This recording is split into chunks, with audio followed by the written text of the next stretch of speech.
This video is brought to you by Harry's Razors. The Michael Jordan of razors, probably.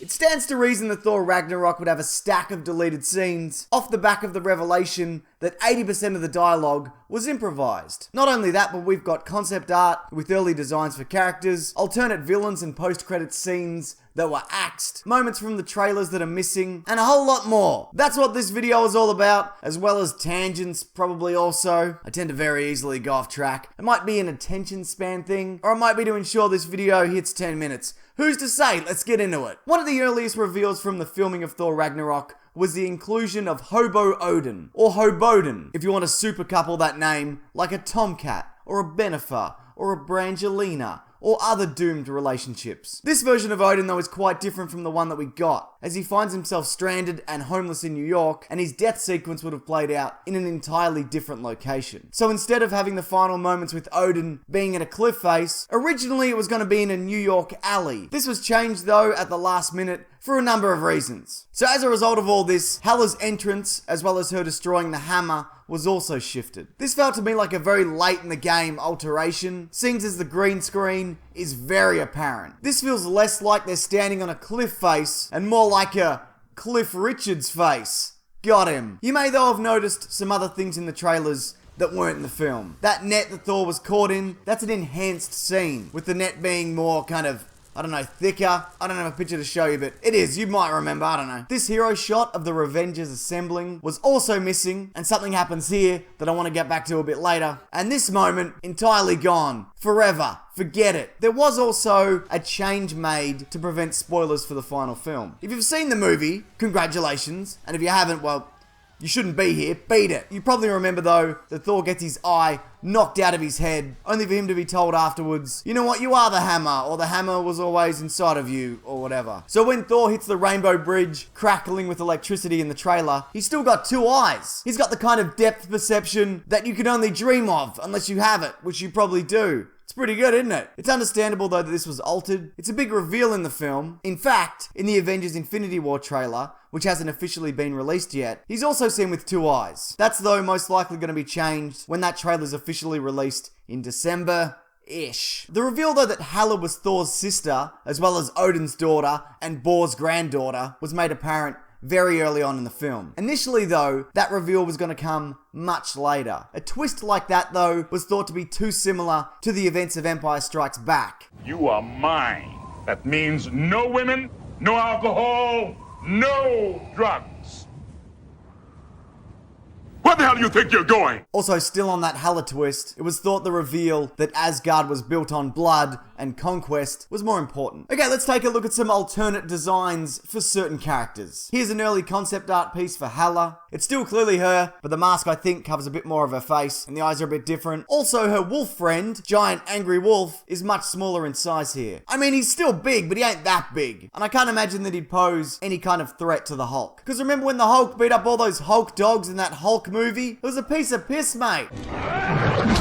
Earlier looks at Thor and Hulk show them in slightly different get-ups for their gladiatorial battle. Thor's helmet is more in line with his traditional look, and the Hulk is also missing his helmet, and instead of an axe and a hammer, he's got an axe and a sword. There's also this piece where he looks like he's holding one of those American Gladiator padded stick things, and this piece where he's got a red and blue arm covering. Probably the biggest, most impactful moment from the film is the destruction of Asgard. However, there was some debate regarding whether or not that would end up in the film. But of course it was included because it was thought that it would add more gravitas. Plus, Taika Waititi said this about it. I wasn't really keen on what Asgard looks like. Seems like quite a privileged place. Completely made of gold, full of nerds and scholars. Doesn't seem like my kind of party town. I don't disagree. I mean, look at these fancy lads.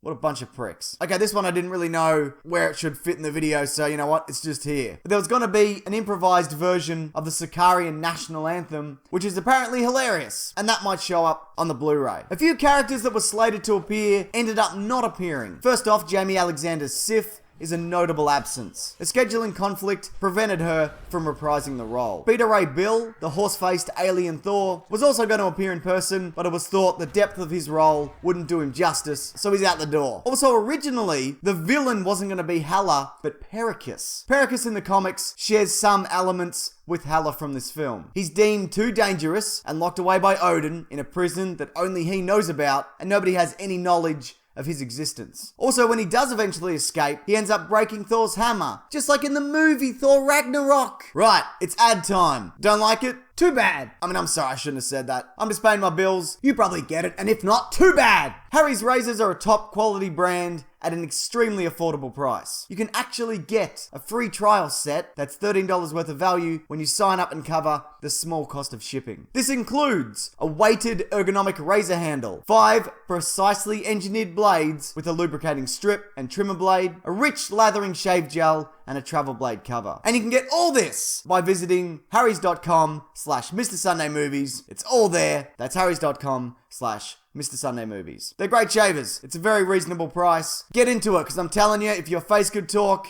it would thank you for it. But I mean, I guess your face can talk. I mean, it's got a mouth in it. That was supposed to be more of an abstract concept, but you know what? Forget it. Apparently, there's a whole lot of missing Goldblum in this film also. A lot of him just spinning his wheels, including the bit where he melts his cousin, and the moment where he introduces the Thor-Hulk arena fight, and a whole lot more. Also, the original cut of the film was quite long and then quite short, as has been highlighted by the director, before settling on the final runtime.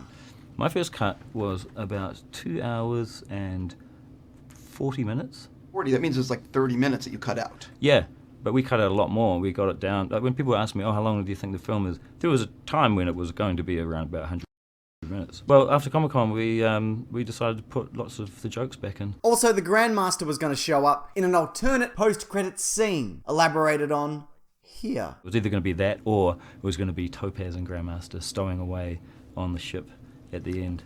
Wait, did you film that? Yeah.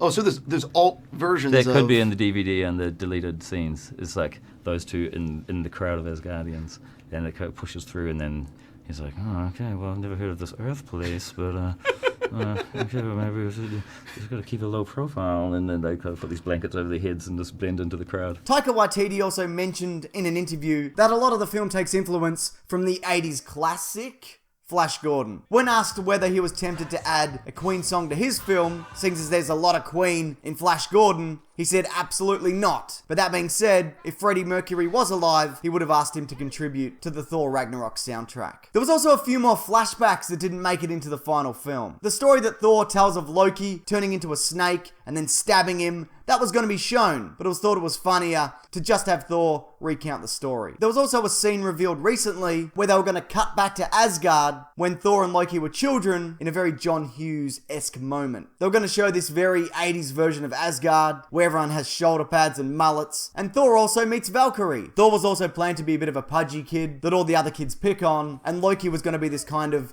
emo goth all hanging out by himself. But it was then thought that it would make more sense if Thor didn't know Valkyrie, and even though people still liked the flashback, it became kind of pointless, so it was omitted. There's also some hints in this film that Valkyrie is bisexual, something Tessa Thompson has since confirmed. She pitched the idea to Taika Waititi to make her bisexual like in the comics, based off her relationship with anthropologist Annabelle Riggs. There was, however, a shot of a woman leaving Valkyrie's bedroom that was included until very late in the edit, but it was thought that it distracted from the scene's vital exposition, so it was cut. Right, I got one more. When Thor and Loki and the Hulk and Valkyrie all land together on the Rainbow Bridge, there's a moment when they stand there for a second, you know, in like a hero pose. There's a pause, then Hulk punches Loki out of frame like he did to Thor in the Avengers. Apparently this went down really well with everybody, but it was removed due to time constraints. Right, here's the winner of last week's Loot Crate. If you are this person, just private message me these details and I'll get it sent out. If you want to win next week's box, all you have to do is leave any comment below. Perhaps on something you would have liked to have seen remain in Thor Ragnarok, or even one of your own ideas that you think would be a good inclusion. Also, I have a podcast called The Weekly Planet that you may or may not want to check out. It's out every Monday, and it covers all the latest movie and comic and TV show news. Here is a clip.